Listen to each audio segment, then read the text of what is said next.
To get from milestone 2 to milestone 3, there are a few different markers that we want to hit, and this is where a lot of people become unmotivated, and I don't want this to happen to you, okay? So after the first $100,000, the first marker is $250,000 invested. Now, compounding becomes a genuine contributor here when you hit $250,000 invested. It's not just a footnote or something that's happening in the background. Instead, a 10% return on $250,000 per year is going to end up being $25,000 per year. Now, some of you at this point in time may be saying, well, this guy keeps saying a 10% rate of return. Where is he getting that from? Well, what we're talking about here is the S&P 500. Google S&P 500 historic returns, and you will see that the S&P 500 has returned slightly above 10%. Now, you can adjust down for inflation. That is completely fine. A lot of times what we teach people to do here is to increase your contributions by the rate of inflation of that given previous year so that you can still be investing the same exact buying power. And so let's Google right now as we're talking about this. I'm going to Google the S&P 500 historic returns at the time I'm recording this, just so we can look at exactly what they've been. So this is from 1927 to 2026. Here's the returns of the S&P 500 as of the time recording this in 2026. The 100-year average is 10.42%.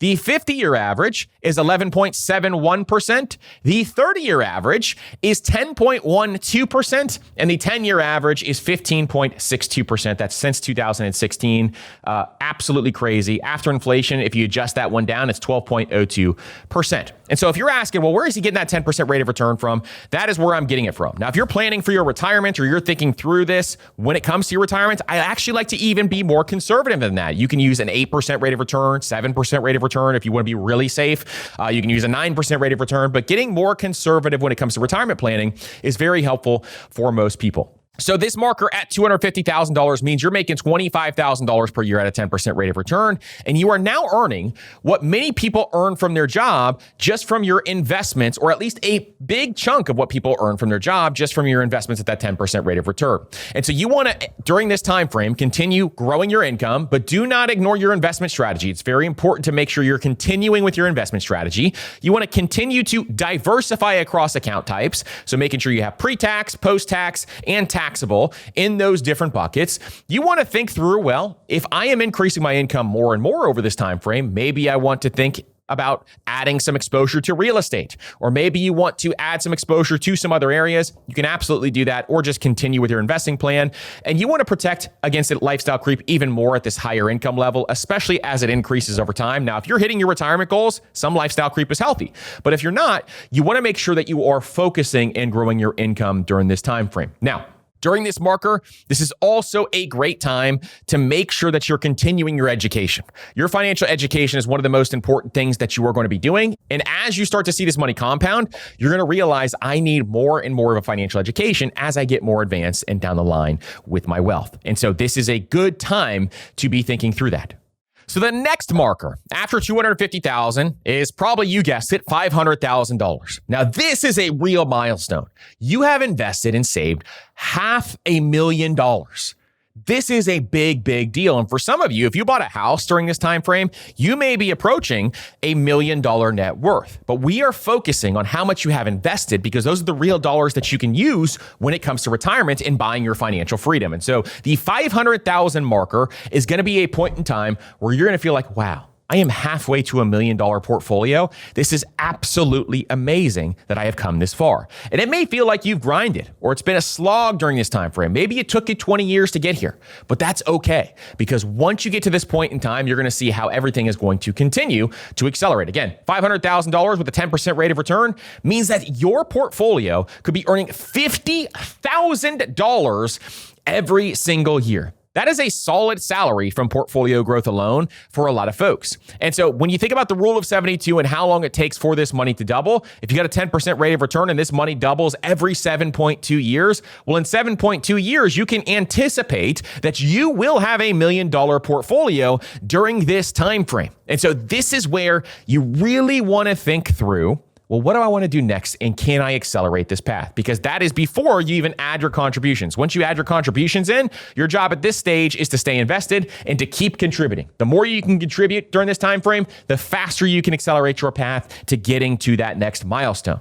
So do not sabotage compounding by pulling money out for lifestyle expenses. I see way too many people saying to me, hey, can I take a 401k loan out? Or hey, should I start to take some of the money out of my Roth IRA that I contributed? Or maybe I should use my taxable brokerage account for something else. No, do not interrupt compound interest unnecessarily.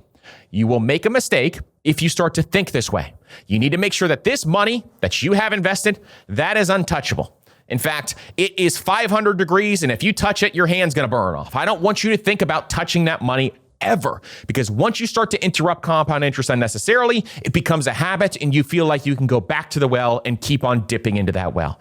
Never, ever, ever touch those dollars. Also, you really need to think about asset protection and start at least the estate planning basics. Having a will in place, power of attorney, those types of things are going to be very helpful as your wealth begins to grow.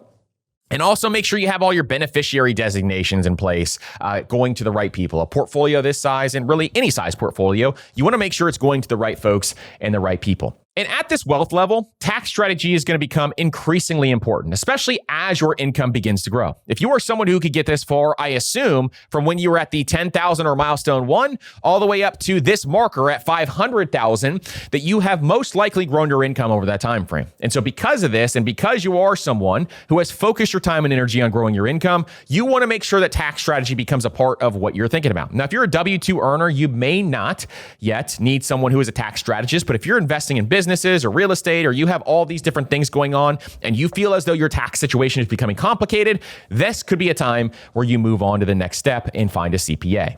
All right, so that is the 500,000 marker. We're going to jump into the next marker right after this break. So the third marker between these two milestones is going to be 750,000. Now at 750,000, this is where you're making some true progress. And the cool thing about this is the time frame between when it takes to get from 500 to 750 is really going to be a lot faster than you think, especially if you are increasing your contributions over time and all of a sudden you see that 750,000 is in reach.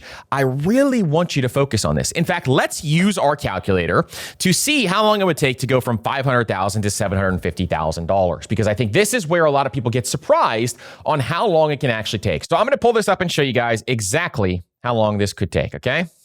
So let's say, for example, you're contributing $1,000 every single month, okay? And you're starting from zero, and you got a 10% annual rate of return. Well, to get to that first 500,000, it's going to take you 16 years and 6 months to get to that first 500,000. And as you can see, that's a marker here. But then once you get to the point in time where you're going to 750, it only is going to be 19 years and 11 months from zero to that 750. And so the cool part about this is to go from 500 to 750, it's going to take you 3 years and 5 months at $1,000 monthly contributions with a 10% rate of return. All of a sudden, your money begins to compound and it begins to accelerate. You're going to make $250,000 in 3 years by literally not doing anything. And that is why we want to get our dollars invested as fast as we possibly can. And why I love this tool so much, because you can go and play with the numbers and adjust the amount that you're investing and see how quickly this is going to happen. So maybe you get to the 750,000 level and you're saying to yourself, well, I want to figure out, how long it's going to take me to get to my first million. Let me use this calculator so I can tweak and see how long it's going to take me to get there. And maybe I want to contribute, an extra $1,000 a month over the course of the next 12 months so that I can get there even faster. Well, that's an amazing way to think about this, an amazing way to plan out your finances, which is why we want to give this to you so that you can utilize this going forward. Now, when you're at 750,000, this is going to feel like that home stretch. It's going to feel like you are so close to having $1 million portfolio. And again, our goal on this podcast is to create a million millionaires. So I want every single one of you to get to this point. Every person that is listening, we want you to get to this point. The key, though, is not taking your foot off the gas. You may feel as though, wow, I made it. I am here now. Really, really excited to be here. But instead, what I want you to do is focus your time and energy on accelerating, getting to that first million. Why? Because at $750,000 at a 10% rate of return, your portfolio is going to generate $75,000 a year in returns. And that is more than median household income in the US. So once you get to this point in time, you have the ability for your portfolio to make more than the median household income in the US. So let's say you're married and you make some money. Maybe your spouse is working as well. They make some money. Well, now all of a sudden you went from 2 full-time incomes to 3 full-time incomes because your portfolio also has a day job and it's working its butt off for you. This is the power of compound interest and why we want you to get here. I don't want you to make any major lifestyle changes to increase your fixed expenses when you get to this point in time, if you can avoid it. Now, sure, you can take your foot off the gas a little bit once we cross that $1 million mark, but I want you to focus on getting to that $1 million mark so that we can reap the benefits of some of the compound interest that we are trying to focus on here. So this is marker number 3, is that $750,000. We want to make sure that we keep going. We want to make sure that we keep pushing.